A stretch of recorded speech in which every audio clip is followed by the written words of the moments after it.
for 5 minutes. Well, thank you, Mr. Chairman, and there are very few people for whom I have higher respect than I do for Ranking Member Cummings. He has a very difficult task at times in usually trying to defend administration witnesses, but it should send a message to Director Jarvis and throughout the Park Service that Mr. Cummings did not defend Mr. Jarvis today, and instead pointed out several different types of problems that have occurred in the Park Service, and I think that's very significant.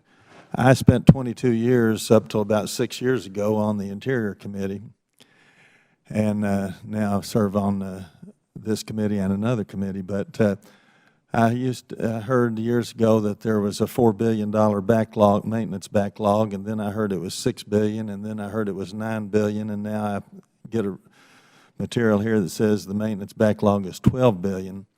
I have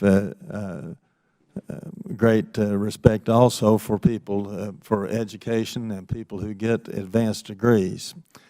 But I think the Park Service needs to stop hiring so many PhDs and master's degrees and historians and archivists and environmental activists and so forth, and start hiring more laborers to chip away at this maintenance backlog if it's not being exaggerated. I think we have at the Park Service far too many chiefs and not nearly enough Indians. But I also have been disturbed over the years by seeing that almost all, or at least a great many of federal contracts are awarded to companies that hire former high-ranking federal employees. We see that in the Defense Department. They hire all the retired admirals and generals. It seems to be throughout the federal government.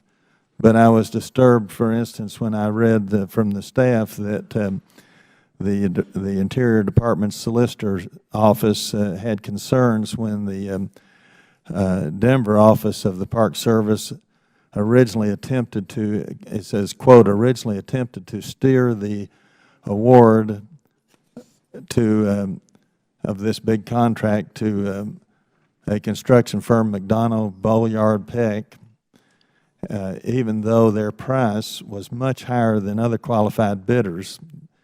The Denver Service Office then canceled the solicitation for the position and later hired the same construction company under a new solicitation created with requirements that only that particular contractor could meet. Director Jarvis, do you have a system in place to question contracts when they're not awarded to the when they're being awarded to the highest bidders instead of the low bidders? Or do you have a system in place to question contracts or to prohibit contracts from being awarded to companies that hire former employees of the Park Service? Thank you for that question, Congressman. We do have an audit program over our contracting officers because they could lose their warrant for awarding contracts in some ways that you suggest. And we appreciate the audit and investigation by the Inspector General that has revealed this case. This is new to us, and it is something we are going to pursue actively in terms of both discipline and corrective action in terms of ensuring this doesn't happen again. And on this book contract that you've been asked about, I understand that you said it was that the proceeds were to be donated to charity. Can you tell us how much has been donated to charity at this point? I do not know how much has been donated. The staff tells us that none has been donated to charity. The book sales, let me clarify, the book is sold by Eastern National, which is a cooperating association with the National Park Service, and it is required under its agreement to return to the National Park Service 12 to 17% of its annual profit. So that funding, whatever profit they get from the book, that can come back to the Park Service directly for projects through the system. Any addition for that can go to the National Park Foundation, but none of it comes to me. All right, let me just, my time's up. Let me just mention one other thing. I represent about half the Great Smoky Mountains National Park.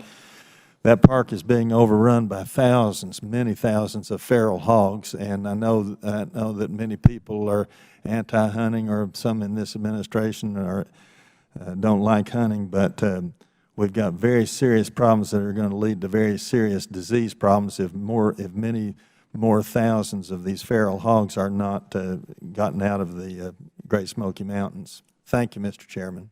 I thank the gentleman.